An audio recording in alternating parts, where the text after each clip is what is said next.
चलिए ध्यान दीजिएगा, आज के दिन हम लोग 12 का एक बहुत छोटा सा टॉपिक है और काफ़ी एग्जाम में इम्पॉर्टेंट हुआ है और उससे ऑब्जेक्टिव क्वेश्चन अच्छा खासा आया हुआ है। पिछले साल भी ऑब्जेक्टिव क्वेश्चन इससे बना हुआ था। तो टॉपिक का नाम है प्राइमरी एमाइन के बारे में। चैप्टर एमाइन है और एमाइन से एक छोटा सा टॉपिक है जिसमें ऑब्जेक्टिव देखने को मिला था।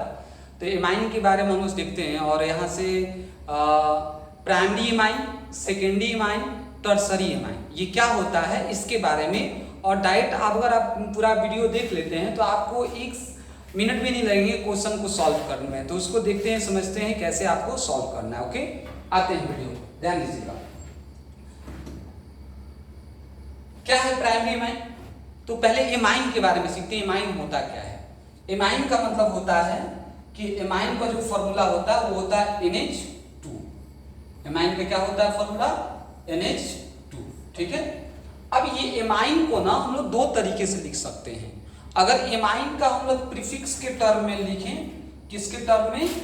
प्रीफिक्स के टर्म में, प्रीफिक्स के टर्म में, या एक और टर्म होता है सफिक्स, सफिक्स के टर्म में। मतलब प्रीफिक्स को पूर्वलग्न कहा जाता है और सफिक्स को अनुलग्न कहा जाता है। ठीक है। तो अगर प्रीफिक्स के टर्म में लिखें एमाइन को तो इसको क्या बोला जाता है? तो इसका नाम होता है एमाइनो होता है। क्या नाम होता है? एमाइनो होता है। और सफिक्स के टर्म में लिखें तो इसका नाम होता है एमाइन होता है। क्या नाम होता है? एमाइन होता है। ओके, तो प्रीफिक्स और सफिक्स होते हैं। तो आपको पता होना चाहिए कि NH2 का प्रीफिक्स कैसे क्या यूज करते हैं और सफिक्स क्या यूज करते हैं। सफिक्स और जो प्रीफिक्स होता है हमेशा याद रखना है कि जो सफिक्स होता है एमाइनो होता है और सॉरी प्रीफिक्स होता है एमाइनो होता है और सफिक्स क्या होता है? एमाइन होता है। ओके, अब आपको सिखाते हैं कि primary amine, secondary amine, tertiary amine होता क्या है, समझिएगा।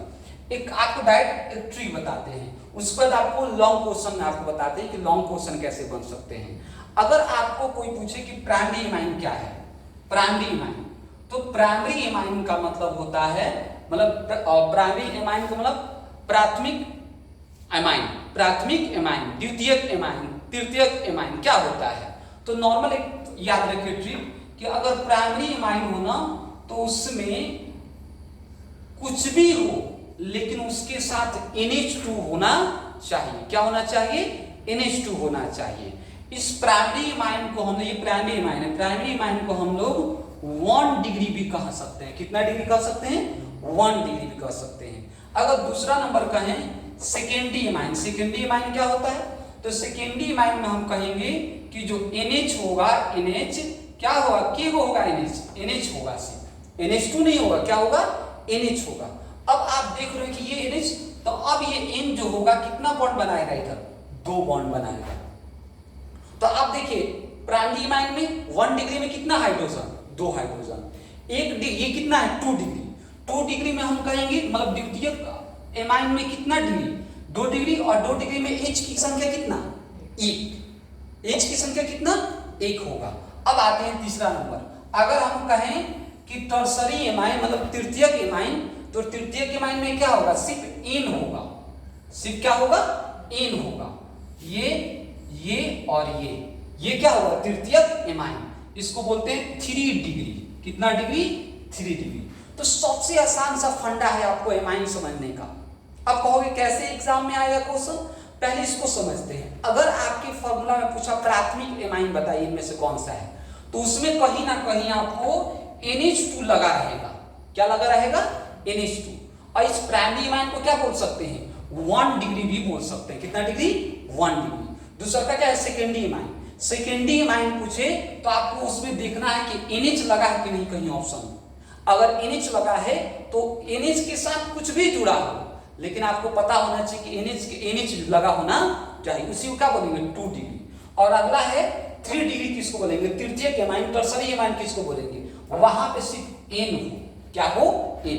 आपको कंफ्यूज करने के लिए पता है क्या कर सकता है? कंफ्यूज क्रिएट करने के लिए आपको N पे इस तरह से लोन पेयर भी दे सकता है। तो आपको कुछ नहीं इसके बारे में सोचना है, लोन पेयर के बारे में छोड़ दीजिए। आपको ये सिर्फ देखना है कि 1 डिग्री हो, प्राइमरी एमाइन हो तो NH2 होना चाहिए, सेकेंडरी एमाइन हो तो NH होना चाहिए, टर्सरी एमाइन हो तो N होना चाहिए। अब कहोगे सर क्वेश्चन कैसे आया प्राइमरी एमाइन से, सेकेंडरी एमाइन से, टर्सरी एमाइन से? तो देखते हैं क्वेश्चन लेते हैं, ये आप लिख लीजिएगा। ओके, अब आगे बढ़ते हैं। क्या है क्वेश्चन, कैसे आएगा? तो पिछले साल का ये क्वेश्चन आप देखेंगे, क्वेश्चन आया हुआ है पिछले साल में कि बताइए इनमें से प्राथमिक एमाइन कौन सा है।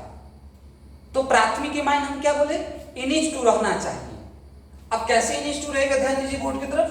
तो आपको एक फॉर्मूला दे दिया, जैसे क्या फॉर्मूला दे दिया, इस तरह से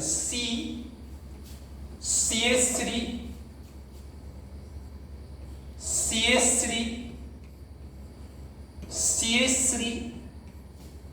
और NH2। ओके, अब आपको बताना है कि कौन से एमाइन है।